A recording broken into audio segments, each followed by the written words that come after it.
Hello everyone, welcome back to my channel Score Max. Class 10th math NCERT chapter है quadratic equation, exercise 4.1 का question number 2। क्या कर the form of the quadratic equation. Quadratic equation का form पूछा। Quadratic equation का form आपको हम बता चुके हैं। ये तीसरा क्वेश्चन है, 2 क्वेश्चन में बताए हुए, देख लीजिएगा। ax² + bx + c = 0 होना चाहिए, उसी फॉर्म में होना चाहिए। स्टेटमेंट दिया हुआ, इसी को स्टेटमेंट को आपको समझ के क्वाड्रेटिक इक्वेशन का इक्वेशन लिखना है। तो क्या लिख रहा है, रोहन्स मतलब क्या पढ़ाता है। रोहन्स एस फिलोसफी से तो S mother is 26 year older मतलब बड़ी है दैन हिम मतलब रोहन की मम्मी रोहन से कितनी बड़ी हैं, 26 साल बड़ी हैं। The product of their age, किसका प्रोडक्ट, रोहन का और उनकी मम्मी का product age 3 year from the now will be 360। 2 यहाँ पर सेंटेंस और बेहतरीन तरीके से समझना है।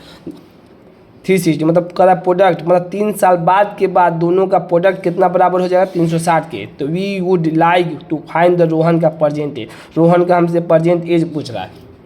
सबसे पहले देखिए रोहन का पहले ध्यान देना है। रोहन का प्रजेंट एज मान लेते हैं एक्स है, एक्स मान लिए। अब क्या कर रहा है हमसे क्वेश्चन कि रोहन का मदर 26 ईयर ओल्डर बड़ी हैं, 26 साल बड़ी हैं, तो एक्स में 26 जोड़ देंगे तो एक्स रोहन का एज है, इसमें 26 साल बड़ी हैं। क्वेश्चन के हिसाब से खाली देखिएगा हम लिख रहे हैं x + 20, बस मदर का प्रेजेंट एज कितना हो जाएगा, रोहन से बड़ी है, कितना बड़ी है 26, तो रोहन का x हो गया, उससे बड़ी है +6 तो बड़ी लिख दिए। अब करा है कि आप यहाँ पर दिए the product of their age. देखिए इंग्लिश का सेंटेंस बहुत समझना है। कुछ सेंटेंस देखिए मैथ पढ़ तो रहे हैं मगर कुछ जानकारी आपको इंग्लिश ग्रामर की भी होनी चाहिए। अगर आपको इंग्लिश ग्रामर की जानकारी नहीं होगी, इसी के वजह कुछ बच्चे छोड़ के चले जा रहे हैं। देखिए the product of their age, देखिए ये जो सेंटेंस बना है ना, जो प्रोडक्ट ऑफ देयर एज, बस इसको इंडिकेट करा है, 360 को इंडिकेट करा है कि the product of their age, किसका एज, रोहन और उनकी मदर का, तो 360। अब ये देखिए यहाँ से दूसरा सेंटेंस बन रहा है, age 3 year from the now, ये जो सेंटेंस बन रहा है ना, their age 3 year from the now, ये देखिए दूसरा सेंटेंस है। 3 ईयर फ्रॉम द नाउ मतलब होता है जो करेंट है उससे 3 साल बाद, बस ये ध्यान देना। प्रोडक्ट अलग सेंटेंस हो गया, प्रोडक्ट का तो दे दिया है कि 360 हुआ है, मगर कब, जब 3 साल बाद होगा तब। देखिए यहाँ पर लिखे हैं after 3 year both of their age will be increase by 3। ये इंग्लिश का देखिए ये सेंटेंस समझना होगा, बस यहीं से बच्चे नहीं समझ पा रहे और चले जा रहे हैं।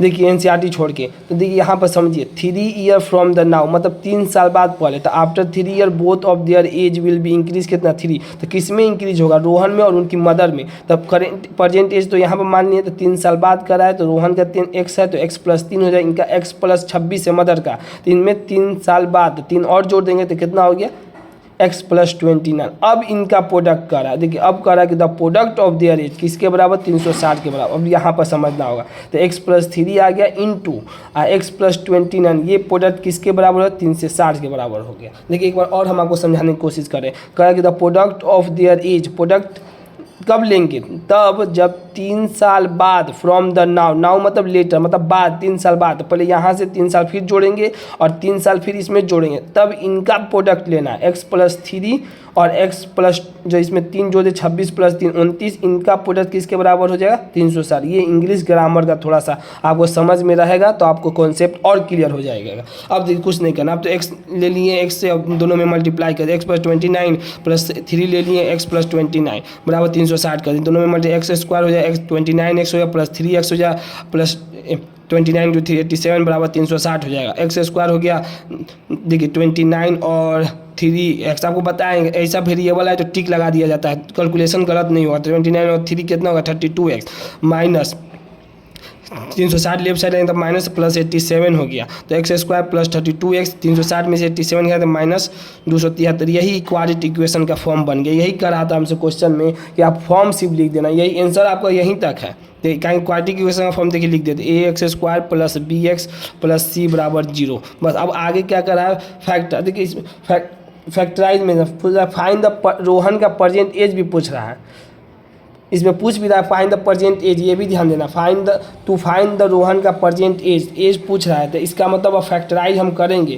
कहेंगे हमको प्रजेंट एज चाहिए रोहन का। तो अब देखिए क्वाड्रेटिक इक्वेशन, एक क्वेश्चन तो यहाँ पर पूछ दिया कि क्वाड्रेटिक इक्वेशन का फॉर्म में कीजिए, और दूसरा क्वेश्चन पूछ रहा है कि प्रजेंट एज भी बताइए, तो प्रजेंट एज देखिए फैक्टराइजेशन करके बताएंगे। यहाँ से x² + 32x - 273 बराबर 0। अब इस दोनों में मल्टीप्लाई करते हैं, 1 होता है, 273 का फैक्टराइज कीजिए तो 91 बार में 13 से फिर किए, 7 बार में 7 से किए, एक बार में। अब हमको क्या लाना है, 32 लाना है। तो 32 लाने के लिए हम क्या कर सकते हैं, 13 या 39 हो गया। अब -7 कीजिए, देखिए हो जाएगा 32। तो अब वही किए 39x minus 39x minus 7x minus 273 बराबर 0 हो गया। तो x कॉमन लेने तो x प्लस 39 हो गया, -7 कॉमन लेने x प्लस 39 बराबर कितना हो गया, 0 हो गया। तो x प्लस 39 क्या कॉमन लिए तो x माइनस 7 हो गया। तो x प्लस 39/0 x बराबर -7, ये आंसर तो होगा ही नहीं, क्या निगेटिव में तो एज होता ही नहीं है। अब देखिए पॉजिटिव x प्लस -7 बराबर 0, x बराबर कितना हो गया, 7 हो गया। इसका मतलब रोहन का जो परसेंटेज होगा कितना होगा, यहाँ पर देखिए रोहन का परसेंटेज, यहाँ पर x दिया था, x कितना हो जाए 7x, परसेंटेज कितना हो गया 7, रोहन का परसेंटेज हो गया 7। यही आंसर हो गया आपका। अगर आपको वीडियो पसंद आई हो तो इसे लाइक करें, अपने दोस्तों के साथ शेयर करें और चैनल को सब्सक्राइब करना मत भूलें। Thank you so much.